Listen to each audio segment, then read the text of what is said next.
She stirs the cauldron. And we are back with another episode of The Witch and the Wise Man. I am your wise man, D.E. Riley, and this pretty lady sitting next to me is... The witch. The witch, Tonya Steinborn. Yeah. This has been a season of trial and tribulation, I believe, for the both of us, Tonya. It has been a rough winter for everybody all over the place, and especially for you. I mean, you guys, I am not exaggerating one bit when I say that this lady right here, probably one of the strongest ladies I've ever met in my life. You know, when you envision the pioneer spirit of, you know, you just keep going. You'd never give up. You just keep going. That's that lady right there. She has been through hell and back in the last week dealing with this weather. She's still dealing with it, but then here she is looking beautiful and gracious as always. So thank you for making it in, Tonya. I know it's been rough on you. But yeah, we're getting all of our winter here on the east coast of Canada all at once. So we've been just getting slammed and burst water pipes. I was without water for several days last week, and yeah, it's been an adventure. It's the last shedding of snake year, and then February 17th is the horse year. Come in, giddy up. All right. Yeah, I look out my window now. It's like icicles is what I see. I don't have a view of my yard anymore. So we've been under snow for 2 weeks now, and it's snowing again. I just looked out there and it's snowing again. So good times. So tonight or today or whatever it is where you're at, we're going to be talking about what we refer to as your awakening, having an awakening, and that it's an initiation, not an aesthetic, you know. And it's, you hear a lot of people saying, you know, I went through my awakening and, you know, became a very beautiful spiritual person, and it was a beautiful thing. And it was like and it doesn't work like that. You know, I don't know who you are. It did not work like that for me. And, you know, I mean, the thing it boils down to is why are spiritual awakenings ruining your life before it refines it. And it really does. It tears you down. So we're going to dismantle the glossy, marketable version of spirituality. And we're going to explore the initiation as it's actually experienced from two people who have gone through the real deal. And, you know, with that goes loss, ego death, betrayal, illness, isolation, rebirth, you name it. As I said, and we covered this on one of our last episodes, and either the last one or the one before, I don't remember. It was one of the most painful things I'd ever been through in my life. It was completely mentally, physically, and emotionally devastating. And people don't realize that.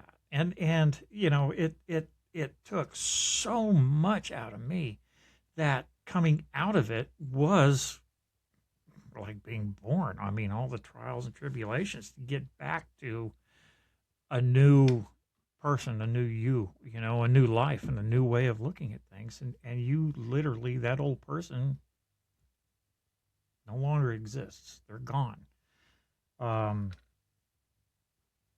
But you're, and I don't think you've ever told me your real story about what you went through, Tonya. I know we've touched on it a couple of times, but I haven't heard all the details. And if you don't want to share them, that's fine.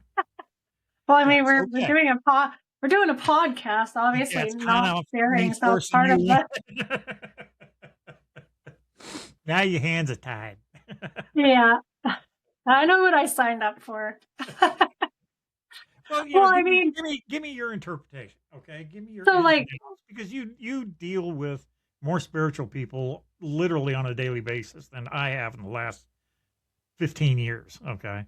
So, you know, let me hear what you have to say before we get into your journey, you know, and your take on this. Well, I think we're really going through like a transformation in the spiritual world really right now, where it's the age of the guru is kind of dying, right? Like the age of this one person that knows everything and everybody looks up to them, and then we it almost like a new god, right? That's really starting to go to the wayside, I find, because a lot of that has been really shown to be false light. It's been, really start to dismantle that because authenticity somehow got lost along the way in all this, especially with the new age movement. And I don't associate with the new age movement. Like, I don't really call myself a new ager at all, but I often get lumped in with that, right? And I think what we're really starting to see is the raw, real journeys that people are having, and not this polished Instagram filtered perfection that we've been kind of sold, which is extremely impossible to live up to. It's impossible because it's false. It's not true. Exactly. And it's and then so many people end up disappointed and depressed and really hurt because what they thought was some type of spiritual awakening turned out to not be anything. Just somebody feeding you a line of crap, saying you're coming of age, you're getting it together, you're there, you're walking the path now, And for as long as, like you said, they're playing follow the leader with that certain person, they believe it. But as soon as they get away from that, it just kind of all falls apart. And before you know it, they're just right back to how they were before. Possibly worse, right? Yeah. Possibly worse. Because now that taste in their mouth over the whole thing. Yeah. And I think too, oftentimes when we're kind of adopting somebody else's spiritual journey, right? With the age of the guru, or even, in modern day religion, we're really following other people's spiritual awakenings. And that will never be our truth because it's somebody else's experience, right? So we can't bypass that. Like, if this is truly our calling, we can't bypass the painful, the dark, the ugly, the parts of us that literally die. We can't bypass that because that is the entire experience, is being stripped down and looking at those dark aspects and looking at those shadows and realizing that we have to accept ourselves as a whole and not just those shiny, picture perfect parts. That there's so much more to it than that. Well, and can't get these dogs out of here. Go. The thing is, and if you look back through the history of the civilization, and so many different civilizations go through this, they go through an awakening. Then and every civilization I know of, including the Native Americans, would go through these vision quests, these spiritual awakenings, and every single time, the initiation through this is brutal. I mean, it's just, whether you're sticking your hand in a glove full of bullet ants or spending 3 days on a mountaintop naked, just sitting there and waiting for your vision to happen, no food, no water, no anything. There's isolation. It's symbolic of death and rebirth, basically, is what it boils down to. That old you is dying and you're becoming the new you. But it's, man, it's always been rough. The history of this, if you look into it, has always been trial and tribulation to get to where you want to be and you are today. And, like I said on my personal part, I'm a totally different person. I am not anywhere near the same person I was. If I had met the old me today, I would not like the old me at all. I would not. It's not a person I'd hang around with, So yeah, I mean, it's something that totally changed my life, and it just wasn't pretty. And I was literally talking to a friend of mine about this morning, And they were saying that this person had come in contact with them and wrote them this beautiful letter about, you know, things, how they thought things should have been and how they could have been and how they might have been if they had only blah, blah, blah, or blah, blah, blah. And the thing was, this person, they haven't seen each other in over a year. And I'm going, that person remembers you before. That person is trying to deal with the old you. They don't know the new you. They don't know what you've been through in this last year. And this has been a year, a solid year of going through this with this person and helping them and guiding them. I said, but you look at who you were a year ago, and you're not the same person in any way, shape, or form. Physically, mentally, emotionally, everything about you has changed, and they're trying to deal with that old you because that's the old you they like. And that old you doesn't exist anymore. Yeah. You know, and now they're going, well, how do I tell them that? You know, I don't know. Just like that. just like that. That person doesn't exist anymore. They're not around anymore. It's a beautiful thing, but that's what people run into. You know, that because you are literally having a funeral for the old you, and you know that person doesn't exist. They died. So you're coming into you. Do you agree with that? I mean, you Well, have I, different ways of looking at things than I do. I understand that. That's why. well, I would suggest that it's not really a new you. I would suggest that that is the true self. That once you've let go of the illusions and once you've let go of the programming and the things that we have to let go of, things that we were taught that we just accepted as truth, as our reality, right? As children, like mom and dad say the world is this way, the church, God says it's this way, and we accept that as our truth. And part of that spiritual initiation and awakening is taking all those belief systems and going, is that true? Or did I just accept it as true because somebody bigger and older told me it was? And so that's where you start to get into this dismantling. So right. I personally feel that these spiritual initiations and awakenings are awakenings and initiation into our true self. Mm-hmm. The soul level that was not programmed and conditioned throughout our childhood, right? And for me, I had a bit of a different experience because I was raised in a cult and I had always experienced these spiritual things. So I never kind of went through it the same way maybe as a lot of people, just because it was a different experience because I was like, you know, you're raised in a cult and there's that part of you that's like, this isn't true, you know. You always knew it wasn't true. And then suddenly you leave it and then you have freedom to really live your truth. So for me, it was a bit different, but I do know a lot of people who have experienced it similar to you, where it's like they're living kind of on the surface level and then something happens. Usually it's something traumatic or something that really shakes your world. And then suddenly you're almost forced to go through this initiation. Right. You start reevaluating and you start taking inventory and looking at everything with a question mark at that point. Is this real? Is this not real? What is, you know, what is my mission? What is my purpose? Okay, you know, and you start looking at crazy thoughts and ideas, which at that time were insane to me. I'm like, why am I thinking of this?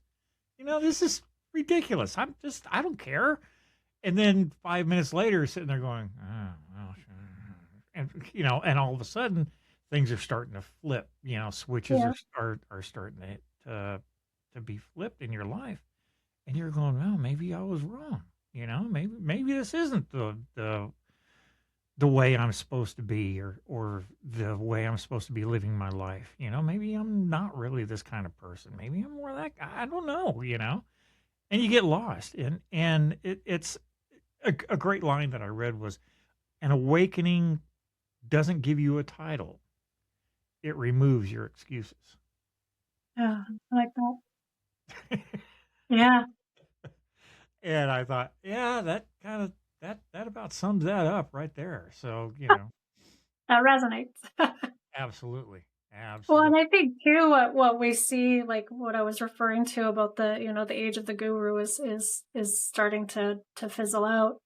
Is you'll find that there's kind of two types of people in this spiritual world: the people who have went through the dark nights of the soul, where they've had to face all their demons, and they've, you know, completely shattered their ego. They don't even know who they are anymore, and they're reassessing literally everything. Hmm. And it's a painful, painful time. It really, really is. And then, when you come out of that, it's like a phoenix rising. You've been reborn, right? Those types of spiritual people, healers, and all of the people in that field have really done the work, the hard work. And then you'll see the types of people that it's performative. It's, they meet you, they go, oh, she's got such nice energy, I love how she's dressing, she's got crystals, all that. And then they start mimicking that, and they start adopting that, Right. and using the right words, all the esoteric and all the new age mumbo jumbo. And then suddenly people are like, oh, they're so spiritual. But no, they're not. They're performing spirituality. Yeah. And that's where, people really have to tune into their own self, as far as like determining who's authentic and who's not, who's performing. Right. And I agree with you 100%. And I mean, you and I have even talked about this away from this, where we've just been sitting around and we're going, yeah, I ain't buying what that guy's selling.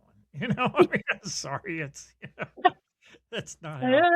That's the way, right? But the now let me ask you this: do you think that unconsciously some people try to avoid going through an awakening? And let's get this one thing straight right now, folks. If you're listening, we're not talking about woke. Okay, we're talking about awakening, a spiritual awakening. I can Yeah. give a flip about Nothing woke. political. Nothing political here. But No. yeah, do you think that there are people who just unconsciously try to avoid it? Try to 100%. avoid going through any of that. Well, I think this entire society and the world and the powers that be have designed it that way. Why? They've designed it for us to stay asleep, for us to just stay, our nose to the grindstone, 9 to 5, just working, paying taxes till we die.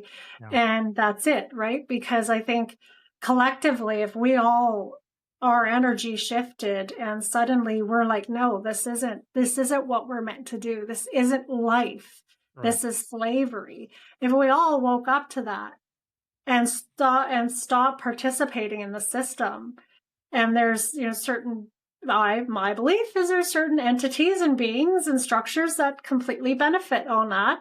Mm-hmm. So they want to keep us asleep. They want to keep us just thinking that all there is this physical existence of get up, shower, eat breakfast, go to work, pay your taxes, come home, have a family. This is it. Then you die, and that's it. And they benefit from that. So everything's a distraction. TV, like, our phone, like, literally, it's designed to keep us distracted. Basically, they avoid it because it costs too much. I mean, you get right down to the bottom line. It just flat costs too much. If you look at the world that they're revolving in every day, that cookie cutter program world, that they stand a pretty good chance of losing all of that and having to completely rebuild themselves. I mean, 'cause, the integration is work. I mean, and the initiation, the thing about the initiation, the way I look at it is it's not a breakdown. Your spirituality comes with what happens after the breakdown, you know? It's how you start rebuilding yourself in your life. And so, yeah, I think with a lot of people, like you said, it would just cost too much. And Well, it costs them friendships. It could cost them relationships. It can cost them marriages. It can cost them their house. It could cost them their yeah, identity, like their society, community. Like it's not for the faint of heart, and that's why people do absolutely avoid it and absolutely, skim the surface and right. stay on the surface and don't delve deep because it's exactly like in the movie The Matrix, where it's like, the blue pill or the red pill, and it's like I just want to stay asleep, and I know that this steak isn't real, but I'm going to enjoy it, and it tastes real to me, and I'm going to just enjoy it because, good Lord, it's a different world out there once you realize that.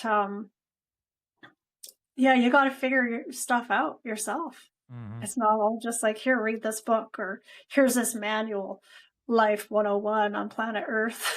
Like Yeah. it's, and some people are okay with that, and there's no judgment there. That's okay. That's their soul journey right now. And, at some point when they come back onto this blue planet, they'll realize they've got to do something different. But in the meantime, there's us doing the work. And you you're familiar with me enough. You know me that I research a lot in Buddhism, and it gives me comfort because it puts things in plain English for me that I don't understand. To me, it's not a religion. Okay, that's not it at all. It's a way you should manifest things and move through this world quietly and with as much grace as you possibly can. So I derive a lot of that. And one of the things that I came across concerning a spiritual awakening is it reads spiritual awakening is not about becoming light. It's about being able to sit with the darkness without lying to yourself. Yeah. And that was pretty fucking deep. It's Yeah. not a trend, it's not identity, it's not gentle. It's an initiation into a radical honesty, you know, that that embodies presence and embodies adult responsibilities and just being a better person. I mean, Don't be a dick. That's what I say. so many people need a spiritual awakening right now. So many. Yeah. Because there's a lot of dicks running around right now. True story. There's a bunch of them, but and once again, it's different for everybody. But the thing that you have to definitely be aware of is how trying it can be, how hard it can be to go through that spiritual awakening. Now, I'm not saying everybody went through what I went through,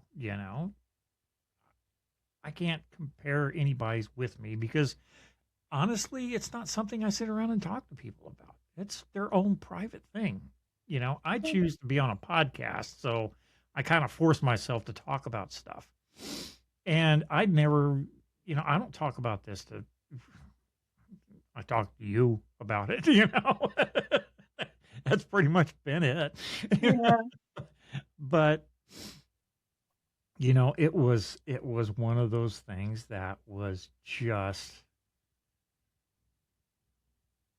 the most incredibly difficult thing I've ever been through. It really was, and not end up, it Just to, do it for Cocoa Puffs. yeah, to go through all of that and still come out the other side and watch the sun come up and go, I've never seen that before. not like that. Um, so yeah, it's something that you guys, if you're seeking a spiritual awakening, you can't force it. You can't, like Tanya said earlier, usually something traumatic will trigger it. And, something traumatic happens in your life, which was my case, something traumatic happened and it set it off and it started that snowball going downhill of thinking things that I've never thought before, seeing things the way I never saw them, questioning things I've never questioned, questioning me the way I've never questioned myself before. And being honest with yourself is hard to do.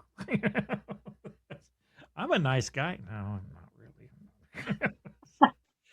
Imagine. Yeah, you get right down to, I'm a great dad. Yeah, you're a great dad, but you suck at everything else. Well, if you're going to be good at something, that's a good thing to be good at. Yeah, I agree. I'm proud of that part. That part doesn't change. So, but yeah. And I think too, like it's, for me, it's not been a one and done. It wasn't like you had this one big profound moment in time where you went through yours. I've been like peeling back layers and going through different initiations along the way. The deeper I go, the more things that I thought were truth, say 5 years ago, I don't feel are my truth anymore.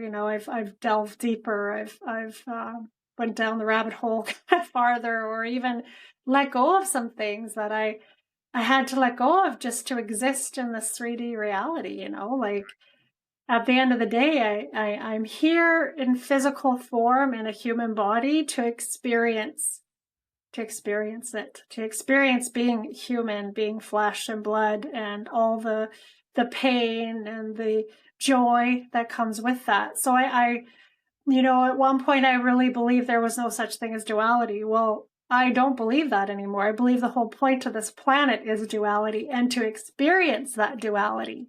Mm-hmm. So I'm experiencing it and not denying it. So, it does change along the way too. So like different, I do a lot of work in shamanism, and just like with the Buddhism, where you have to, it's about sitting in the dark and being okay with it. It's a lot like shamanism in that way, where as far as you're going to the different worlds, right? The lower worlds and lower realms to experience the darker things and to be okay with it. So it's there's different paths, right? But what is it? Different rivers all lead to the ocean eventually, right? Right. And it's the yin yang. You have to have the dark to have the light, and vice versa. One doesn't exist without the other. You have to have both of them. So you have to learn how to exist with both of them. You have to learn how to live with both of them. And it's like you said, you're still to this day, and I am too, you're learning every day. You peel back layers like you're peeling an onion, and you find something new every time, And I agree, something that I was dead set in 5 years ago or 10 years ago, now I'm looking at it through different eyes, and I'm seeing it a different way. So my point of view, yeah, it's probably changed. I'm sure it has. But you sit there and you constantly go down all these little paths until you find that right one that you want to stick on, you want to stay on, And and something else I want to touch on that you and I touched on this again in either the last episode or the episode before that, awakening concerning relationships. What happens, when you go through an awakening and your partner doesn't necessarily buy into it or doesn't? How do you handle that? What are we going to do? Because now you could have two different bowls of cereal going here, Yeah. And I guess like what we talked about in the, whichever episode it was, I don't remember now, is kind of like, well, do you need to have the same, like, how important is that to your journey that they walk along beside you? Or can they walk, on a different path as long as it's about self-development? Um, but it is very challenging, like one of my breakdowns of my past relationship was due to that, like he was Buddhist, very spiritual in that way, and we had very similar viewpoints, but then, he went through all these changes, and then he was Christian for a while, and that was really triggering for me because of my trauma from cult, didn't expect that. So that was something I couldn't live with. Yeah. I chose not to live with because that's just so opposite to and oppressive to me that it didn't allow me to express myself freely. Right. Right. And I can't live like I refuse to live like that. I refuse to live in silence. I refuse to not live out loud. I No. spent my childhood doing that, and I'm not spending another moment doing it. So it does affect your relationships. And that's what I mean. Like these awakenings can cost you literally everything. Right. And the thing you have to remember, and as I said before, I am no expert on relationships, but the one thing that I do know that is if you try to force an awakening on your partner, it is not going to work. Okay. You can't do that. It is impossible. More than likely, they're going to resist. They're going to become resentful. And they're going to get pissed off. And they're not going to want you to do it anymore. They're going to resist you in every way, shape, or form. Yeah. Each person's on their own timeline, and if they're going to have an awakening, if they're going to go through that, they will. I think the main thing that we came out of it last time is that you have a supportive partner. Somebody Right. that says, okay, do your thing. I'm here for you, and I support you in what you do. And I may not buy it, but it makes you whole and it makes you happy. Please do that. That's more important than anything, to have that. And for God's sakes, don't be condescending. I had the awakening and you didn't. Aha. Well, and I think too, what can happen on like a pure energy level, like, beyond relationship as far as on the 3D plane of what we face with relationships, but on a energy frequency level, is that when you raise your frequency and you're vibrating at a higher level and the other person doesn't meet you, there's two things that happen. Either you have to lower your energy level, or they have to raise theirs so that you're vibrating on the same frequency. And that's just a universal law. That's like, that's how frequency works. That's how energy works, is that things have to go into resonance. They have to link up. They have to, go at the same rate. So if you're constantly lowering your frequency down every time you're around that person, whether it's an intimate partner, whether it's a friend, whatever, and you're constantly lowering, you will start to find an irritation happening, a dissonance happening within your body. You'll just be irritated by them.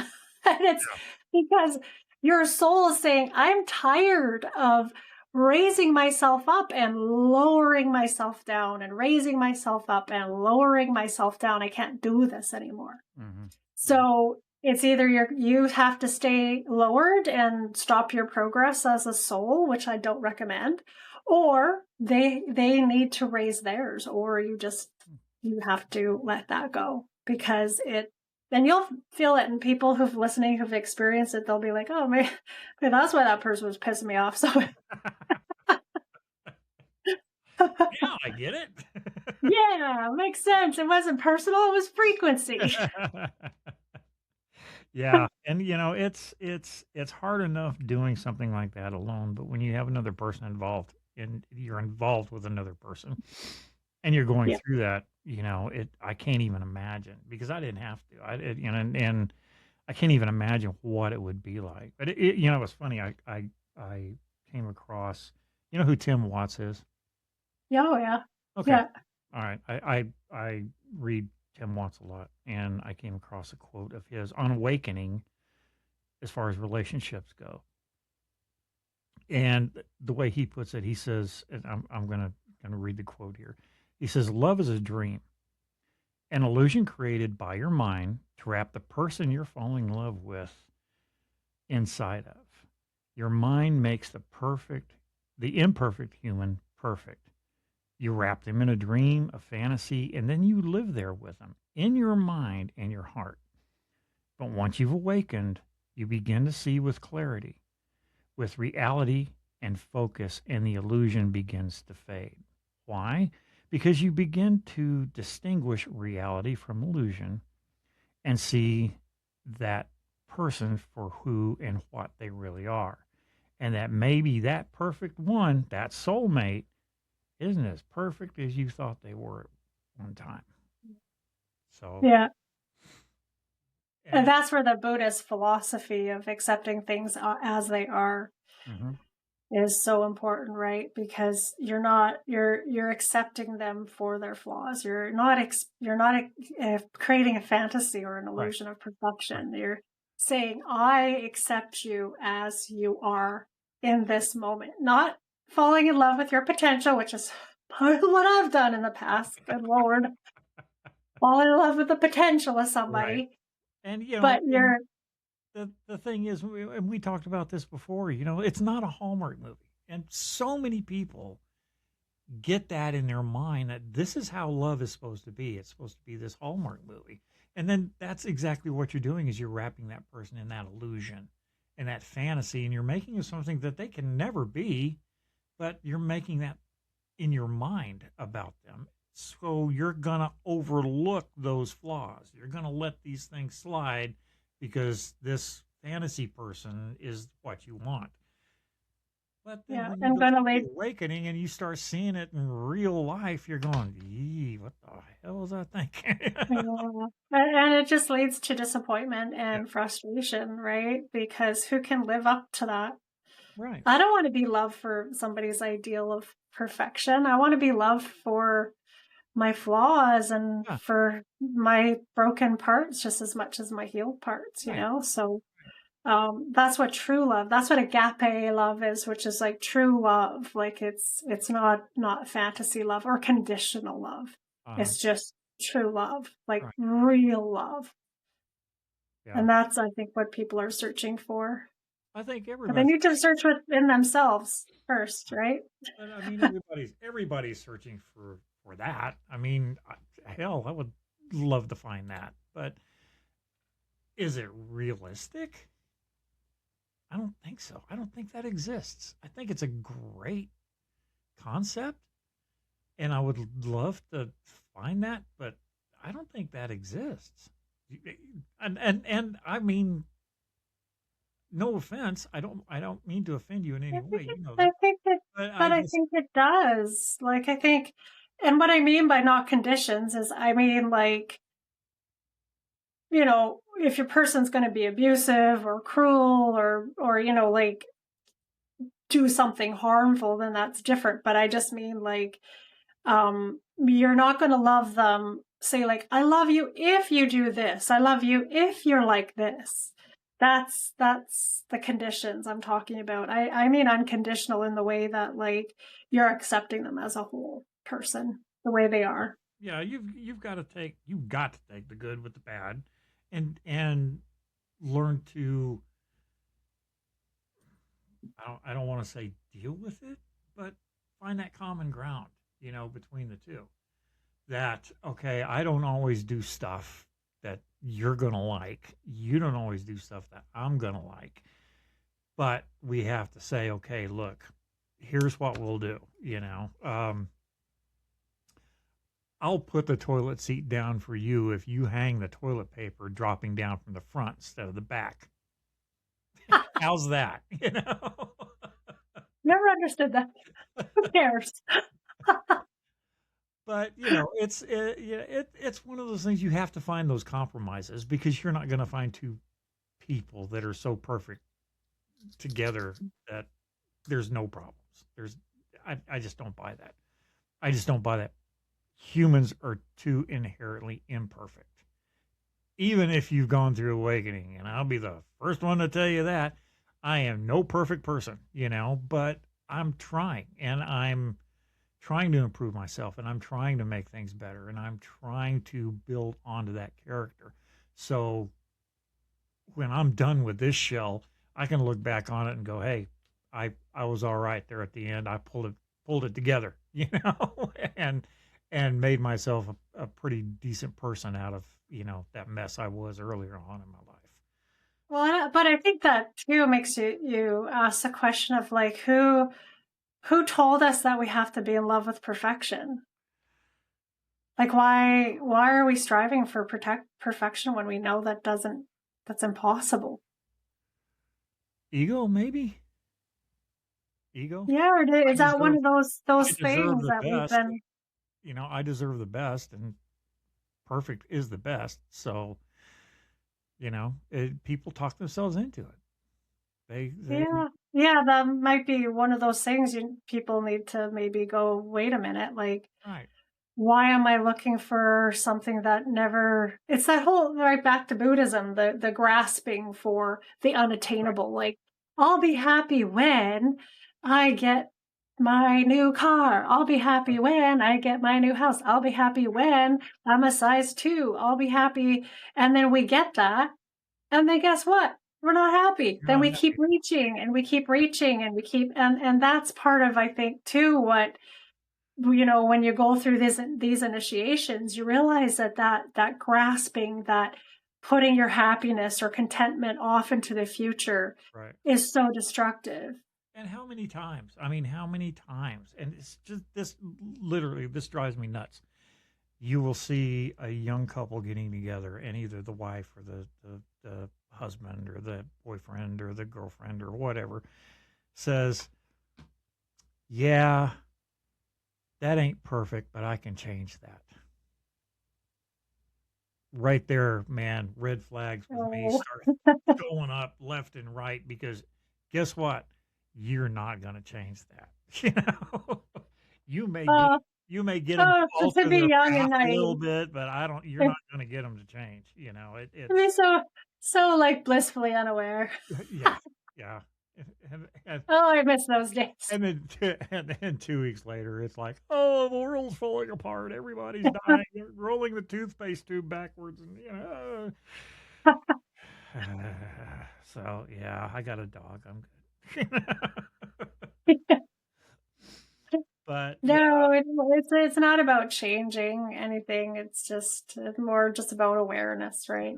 well, it's an awakening. You are becoming aware of your consciousness and your life and your place, be it as small as it is in this planet, in this infinite universe. And I think one of the most startling revelations that I have ever had in my life, and it's so, people go, "You're weird," but I get it, you're weird all the time. But, it was when I came to the realization that we have everything that the universe has in it inside of us. We are literally the universe. We were all created with the Big Bang. If you believe in that Big Bang, it all happened. All of creation, happened, but we are all part of this infinite universe, this ever expanding universe. And that to me was like, my mind went because it just started looking at the possibilities, and it just, I don't know why it took me down that road so far, that it was just a very enlightening moment in my life to realize I am the universe. I'm not a singular guy, this isolated isolated life form roaming around the planet Earth. I am part of the big picture, all of Right. it, and that it's like the drop in the ocean, right? Or you're a drop in the ocean. Like you you are the ocean, even if you are the drop of the ocean. As soon as you go back to the ocean, you become the whole ocean. And that's kind of how I look at, you know, as opposed to Big Bang, I look at things as, you know, God, energy, whatever source, whatever you want to call that, is that we're all part of it. And the only way it's experiencing itself is by separating us from it to experience that. Right. And But I tried. yeah, it's the thing about it, and I'm going to go back, I'm gonna go back, way back, way back. I'm going to go back back to the to beginning. the night, and I'm not gonna talk about me. I'm going to talk about a friend of mine who went through this. I spoke about them earlier, and the awakening that they went through, and it was such a mentally and physically exhausting thing for them. I mean, I got a call at 3 o'clock in the morning, right? Middle of the night, I get a call. What am I going to do? What do you mean, what are you going to do? It's 3 in the morning. Go to sleep. No, I can't. I can't sleep. I can't sleep. I can't stop thinking. I can't turn it off. I don't know what to do. I'm laying in my floor in a pool of sweat and I don't know what's happening to me. And I'm going, are you sick? Did you hurt yourself? Did you fall down? No.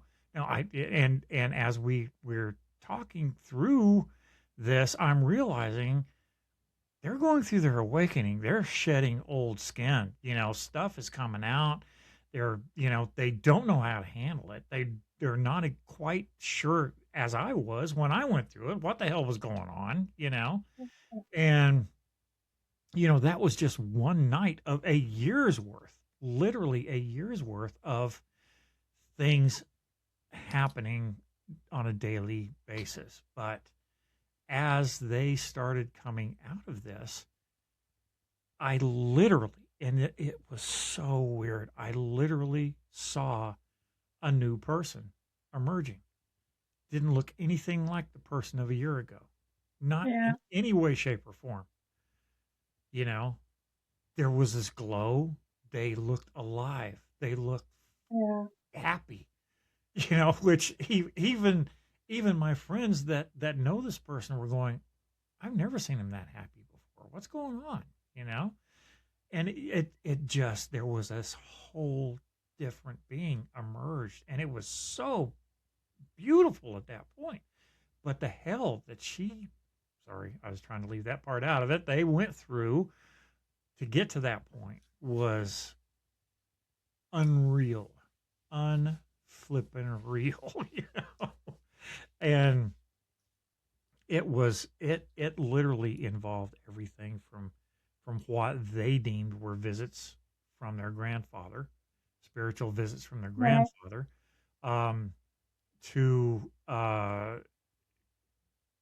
coming in contact with deities and going down paths that they never even knew existed, and discovering new things down those paths, and very scary things happening to them that they couldn't explain.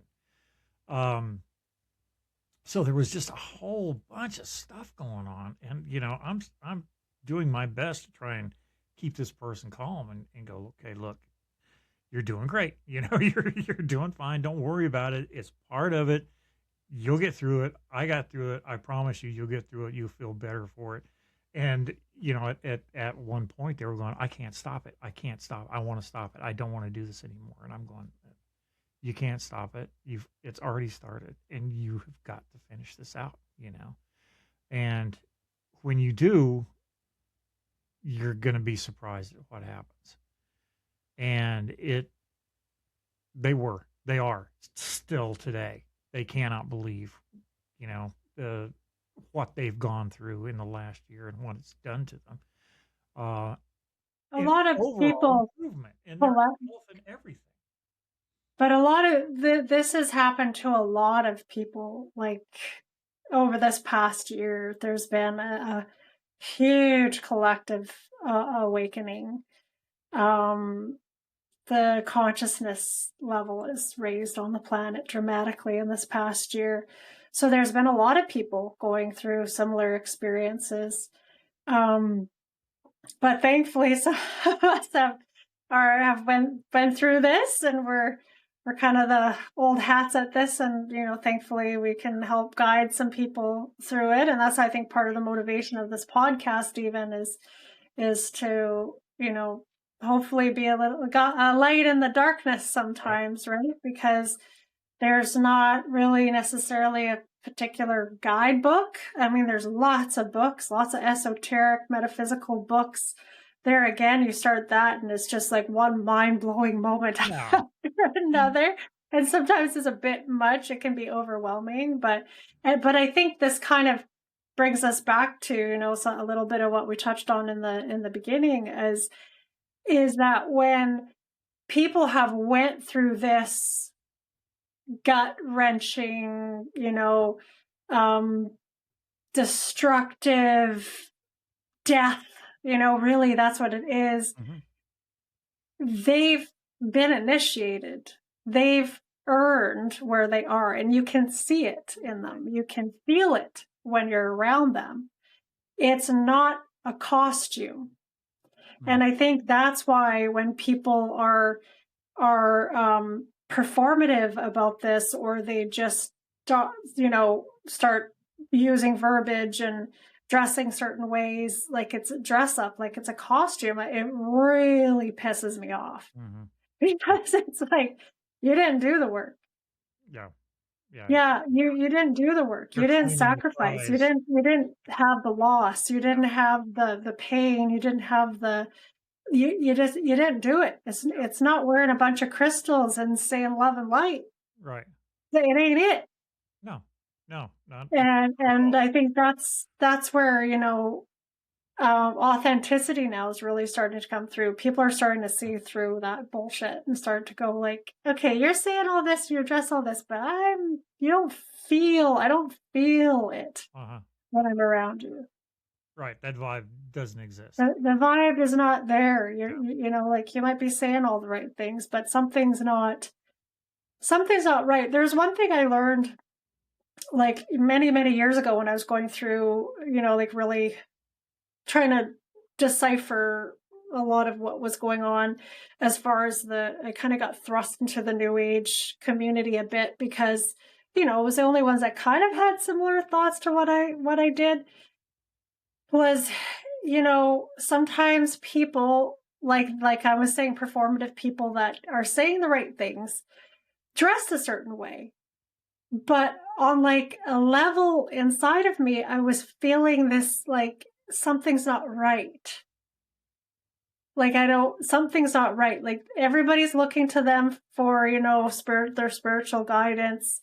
They're dressed how I think they should be. They're saying things I think they should be if they're enlightened. But there's something in me when I'm around them that is like feeling off. Like I noticed that when I was around inauthentic people that were presenting themselves a certain way, but actually were false, was I would start to stutter around them. I would start to trip up on my own words and literally stutter. I don't stutter, Right. but it was this dissonance that I was feeling energetically. It was like this confusion because my physical was seeing this person and saying, oh, they're a spiritually enlightened person. They're, a guide for me. They're, a mentor. But my energy and my spirit was saying, no, they're not. No, they're not. I don't stutter. I stutter enough in just talking. But when I get around people like that, I turn off. I get very quiet and I distance myself from them. I don't want to be next to them. I'll be in the same room, but I'm not going to be next to them. I'll be over there, I just don't. But did you know that right away? Like, did you understand that was your cue? Because I didn't understand that was my cue. It took me probably a couple years to start to put that together of like, why am I like stuttering and I can't talk right? And I'm not finding the words and like, why am I? And then I started to see a pattern.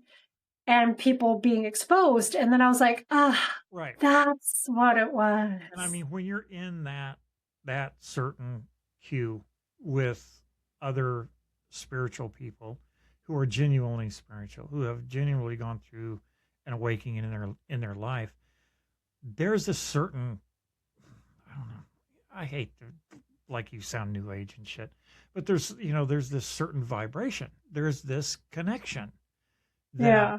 I feel very, very comfortable to them, and I feel very drawn towards them. You know, I feel very attracted to them, and not in a physical way or anything like that. No, I just no. want to be Yeah. around that person because through their enlightenment, maybe they've got something that I can use that I haven't come across yet, you know? So I want to be in connection with that person. I want to be around them. But like I said, then you get this one person that comes walking in the room that's, got 87 pounds of crystals on it, and their hair's in dreads, and they're, tattoos all over their faces, and saying how enlightened they are and blah, blah, blah. And I'm going, nah, I'm going to go wait over here. Right. I just gonna go over there and look at those things. Yeah. So it just creeps me out for some reason. I get very, very uncomfortable, very uncomfortable. Yeah. And it's Yeah. my intuition telling me this is not something you want to hang around with Well, and or whatever. I've met a few, and when I say a few, I mean probably 3. I would call them enlightened beings, Right. teachers, that I've had, the honor to have teachings from and been in their presence. And they are the most humble people. Mm-hmm. And it's not what they say at all. It's they walk in the room and there's this quiet presence and power that they have. And I mean, I've met a lot of people and a lot of people in all different journeys and different journeys, different parts of their journeys that they're on, levels of spirituality, if there is levels. But there's only been probably 2, 3, I would say, masters. Mm-hmm. And there was no ego there. Yeah. Of course. I mean, we all have ego, but do you know what I'm saying? They were not the loud ones in the room. Right. Right. By any means. Nothing to prove. I mean, no. They're not there to show off for anybody. They're just different. It's different. They're different. They've gone through a life experience that unfortunately not many people go through, and it's and need to. People need to start looking at themselves honestly and openly, and like you said earlier, quit being dicks. There's no market for that in my world. But it's definitely an experience that ranks in probably one of the most amazing things in my life, and also the most terrifying at the same time. I wouldn't change it for the world because, like I said, what I used to be is not what I am now, and I'm glad I'm not that anymore. Right. I don't like that guy. I don't. So, but anyway, you want to keep talking, or because our time's unfortunately up. So I'll keep talking, but we'll start another topic at another podcast. So tune in. Oh yeah, There's always one in the tank here, ready to pop. So this one sounds painful. That didn't sound right, did it? That sounded terrible. It sounded bad. That sounded so bad. Now you know why we don't have any sponsors. Yes. We're gonna speak it into. We're gonna materialize that. Oh my gosh! Oh, but anyway, I think that's going to wrap it up for right now. I'm sure we'll talk about this again in future podcasts. It seems to be You know what? I was just thinking would be a nice thing is when we launch the podcast is to maybe we could share some of our favorite books that we read along our path that we think might help people, and Yeah, absolutely. that might be a good Absolutely. little tidbit, because there's definitely some incredible knowledge out there that has helped me along my journey. Hmm. Sure. And definitely, I mean, throw together a little 10-second blurb video and put it out on shorts or whatever. It's always a good thing. Yeah. Always a good thing. All right, my young lady. Thank you again for being you and for being my partner. And I appreciate it more than you will ever know. Well, I feel the same for you, except for the young lady part. Everybody's young compared to me. I'm not young either. So, Well, yeah, I act young, I act immature, but hey. well, my philosophy's always been I'm never growing up and I'm never growing old. So you're stuck with what Exactly. That's right. All right, kiddo. We shall talk to you again later, folks. You can reach us at thewitchandwiseman@gmail.com. If you want to send us a Gmail, you can catch us out on YouTube. Plenty of comment sections out there. Please leave a comment. We're also on Facebook. Facebook, all the things. Instagram. You look, we're there. But come see us. Please leave us comments. We love hearing from you guys. We hope you enjoy what we're doing with the channel out there and the direction we're going in. And with that, Tonya, good night, sweetheart. Take care of yourself, and we'll talk again. A spark meets a spark. Her laughter is shadow. His wisdom is flame. Two sides of a coin, never quite the same.